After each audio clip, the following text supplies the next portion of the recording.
ஓம் சிவனின் ஆசீர்வாதம். ஒரு சிறிய ஊரில் அரவிந்த் என்ற இளைஞன் வாழ்ந்தான். அவன் மிகுந்த உழைப்பாளி.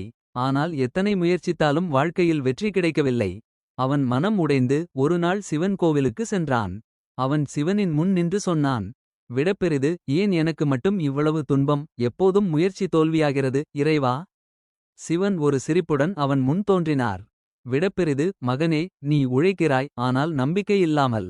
விதை விதைத்துவிட்டு நாளையிலேயே மரம் வளராது என்று சொல்லிவிட்டு போகிறாய் என்றார் சிவன். அரவிந்த் மௌனமாக இருந்தான்.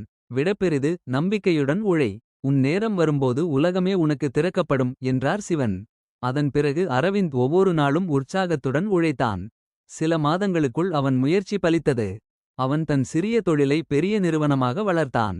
அவன் நம்பிக்கை காத்துக்கொண்டது, சிவன் அருள் வழிகாட்டியது. இடைக்கோடு இடைக்கோடு இடைக்கோடு. ஒளிரும் நட்சத்திரம் பாடம். நீ முயற்சியை கைவிடாதே. சில நேரம் கடவுள் உன் மனதை சோதிப்பார். நம்பிக்கை, பொறுமை, உழைப்பு, இதுவே வெற்றியின் 3 சாவிகள்.